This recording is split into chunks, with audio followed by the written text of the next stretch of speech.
మాట్లాడాల్సిందిగా కోరుకుంటున్నాం. ఎలా ఉంది ట్రైలర్?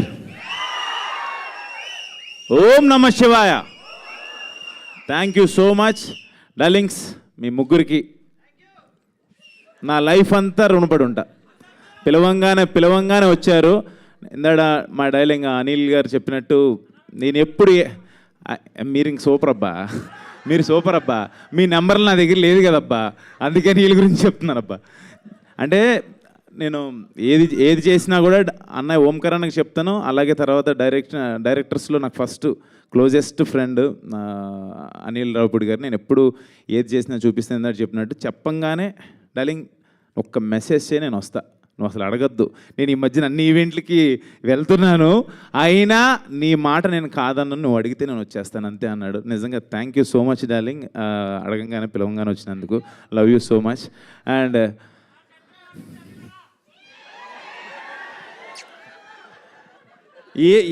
ఏమని చెప్పాలో తెలియదు మా తమ్ముడు. ఒక్క నిమిషం, అరే మీ అందరికి ఒక శాపం పెడుతున్నా.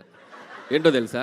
ఖచ్చితంగా మీలో ఎవడో డైరెక్టర్ మ్యూజిక్ డైరెక్టర్ ఇక్కడికి రావాలా, మిమ్మల్ని ఇలాగే ర్యాగింగ్ చేయాలి అవుట్ నుండి జనాలు. పర్ఫెక్ట్ శాపం ఇదైతే. Ashwin please continue.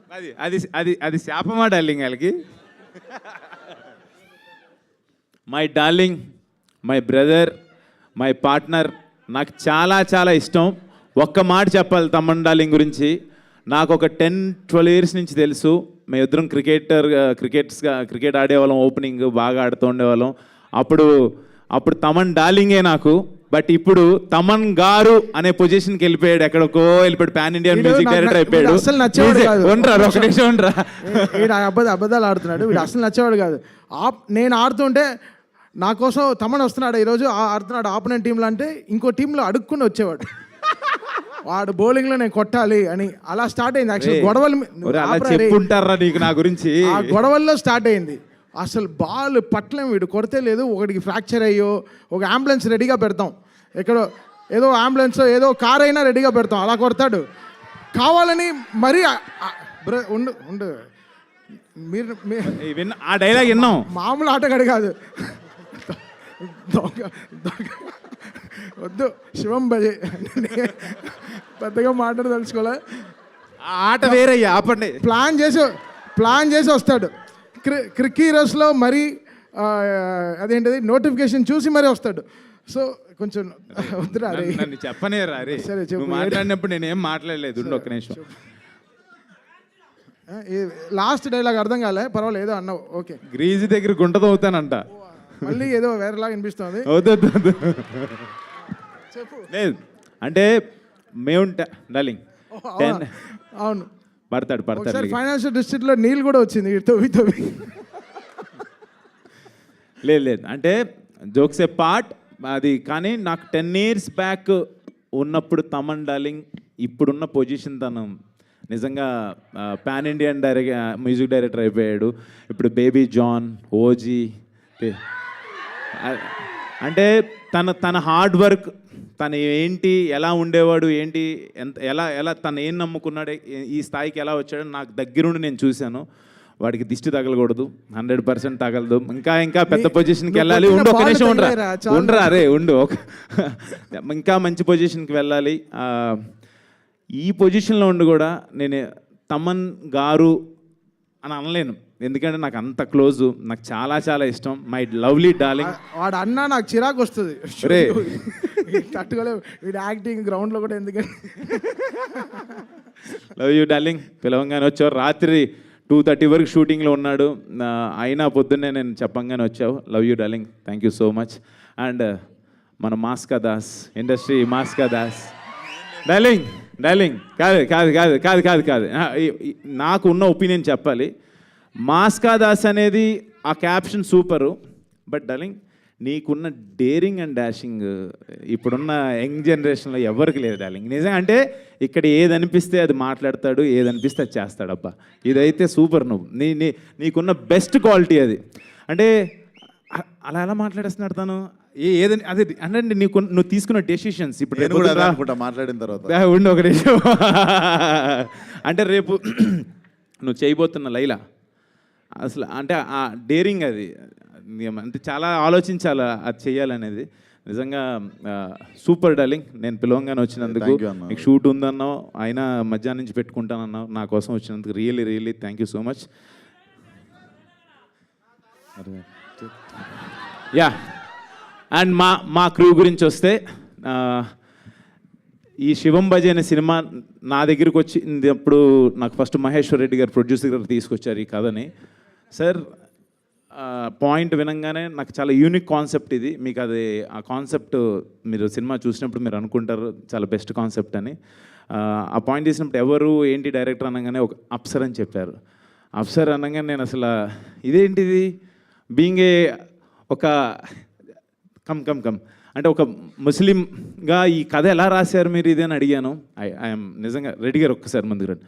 I felt like ఈ ఇద్దరు కాంబినేషన్ నాకు అర్థం కాలేదు అసలు. పాయింట్ వినంగానే ఐ ఫెల్ట్ వెరీ హ్యాపీ. ఇదేదో సంథింగ్ శివయ్యే పంపించారని నేను ఫీల్ అయ్యి ఈ పాయింట్ నేను ఒప్పుకున్నాను. దీనికి సార్ కథ బాగుంది, అంతా బాగుంది, ఎవరు చేస్తే బాగుంటుంది, దీనికి ఈ విజువల్స్ బ్యూటీ కావాలన్నప్పుడు మహేశ్వర్ రెడ్డి గారు ఈయన పేరు, ఈయన అప్సర్ గారు, శివేంద్ర గారి పేరు చెప్పి అనుకున్నాం. ఇది ఆయన పేరు శివుడి పేరుతోనే వచ్చారు, ఆయన కూడా శివేంద్ర గారు. తర్వాత ఇదంతా అనుకున్న తర్వాత ఓంకార్ అన్న దగ్గరికి తీసుకెళ్ళినప్పుడు స్క్రిప్ట్ వినగానే 100% ఇది బాగుంది చేయండి అన్నారు. ఆయన ఓంకార్ అనగానే ఆయన పేరు శివుడు అంటే ఒక తెలియని ఆ శివ ఇదంతా ఒక శివలీలలాగా అనిపించింది నాకైతే. శివుడాజ్ఞ లేనిదే చేయమైనా కదలదు అంటారు, అలాంటి ఆ ఫీల్ ఏదో సంథింగ్ అనిపించింది. బట్ ఇప్పుడు ఈ రోజున ఇలా అవుట్పుట్ చూస్తుంటే నిజంగా ఆయనే చేయించారా ఇదంతా అని అనిపిస్తుంది. మీ అందరికీ నచ్చుతుంది ఈ కాన్సెప్ట్ 100% నేను చెప్పగలను. అండ్ ఆర్టిస్టుల చాయిసెస్కి వెళ్ళినప్పుడు దిగాంగన సూర్యవంశీ ఇలా అనుకున్నప్పుడు షీఈ్ లైక్ తను అరే నేను దేవుడి గురించి మాట్లాడినా కూడా అంటే నేను ఇంకేం మాట్లాడినబ్బా అమ్మో నిజమే డార్లింగ్, ఆ శాపం కరెక్టే డార్లింగ్, నువ్వు చెప్పిన శాపం కరెక్టే. లేదు తిన అంటే నువ్వు పర్సనల్గా లైన్లో నేర్పించినావని ఆమెనే చెప్పాను, అందుకే అరుస్తారు. వాళ్ళని ఎందుకు తప్పు పట్టాలి చెప్పు. నేను ఇందాడు ఇదే చెప్పా, ఏది అనిపిస్తే అది మాట్లాడేస్తా, అదే డార్లింగ్ సూపర్. అంటే ఈ అమ్మాయిని సెలెక్ట్ చేసుకున్నప్పుడు సినిమాలో చేయించుకోవాలనుకున్నప్పుడు తను శివభక్తురాలని చెప్పింది. తను ఎప్పుడు శివాలయాలకి వెళ్ళటం కానీ తను ఇదేనా కానీ తన ఇన్స్టాగ్రామ్ ఇది చూడంగానే అంటే ప్రతిదీ కూడా ఒక శివతత్వం కిందని అనిపించింది. అండ్ ఈ సినిమాకి మంచి ప్యాడింగ్ మురళీ శర్మ గారు, తనిఖీల్ బర్ని గారు, తులసమ్మ గారు, హైపరాది, బ్రహ్మాజీ గారు, అర్బాజ్ ఖాన్ గారు, అందరూ అంటే అలా అనుకుంటే ఎవరిని అనుకున్నా వాళ్ళందరూ వచ్చారు. నిజంగా వెరీ హ్యాపీ, మంచి కాన్సెప్ట్. మీరు అందరు చూసి నాకు చిన్న టెన్షన్ ఉంది, రేపు నా బర్త్డే ఆగస్ట్ 1నే రిలీజ్ అవుతుంది. మీరందరూ నన్ను బ్లెస్ చేస్తారని చెప్పి కోరుకుంటున్నాను. Thank you so much. ఈ సినిమాని మీరందరూ చూసి నన్ను బ్లెస్ చేయాలని కోరుకుంటున్నాను. అండ్ ఇక్కడ ఈ రోజున లేడు my brother Vikas Badisa music director. తను లేడు, అద్భుతమైన ఆర్ఆర్ ఇచ్చాడు, దీనికి అద్భుతమైన మ్యూజిక్ ఇచ్చాడు. నాకు హిడింబాగ్ కూడా తనే చేశాడు. తను లేడు, ఫైనల్ వర్క్లోనే ఉన్నాడు. అండ్ అన్నయ్య ఇక్కడ లేకపోయినా ఓంకార్ అన్న, ఆయన బ్లెస్సింగ్స్, ఆయన విషెస్ ఎప్పుడూ నాకు ఉంటాయి. ఆయన లేకపోతే నేను లేను. యా ఈనపల్లా పిల్లలు లేరు ఇక్కడ, కానీ మాకు సెన్సార్ అయిపోయింది, పిల్లలతో చూడొచ్చు cinema యూబైఏ. Thank you so much. One second సరే, థ్యాంక్ యూ సో మచ్. మీరు తీసుకోండి. థ్యాంక్ యూ అశ్విన్ గారు, thank you so much. Okay, మనది ఇంకా మిగతా కార్యక్రమాల్లో మనం అందరినీ కవర్ చేద్దాం. And thank you so much. ముందుగా మేము కృతజ్ఞతలు తెలియజేసుకునేది ఎవరికంటే అనిల్ రావుపూడి గారికి, తమన్ గారికి అండ్ విశ్వక్సేన్ గారికి థ్యాంక్ యూ. మీ విలువైన సమయాన్ని కేటాయించి ఇక్కడికి ఇచ్చేసినందుకు, సపోర్ట్ చేసినందుకు కృతజ్ఞతలు తెలియజేసుకుంటున్నాము. Thank you so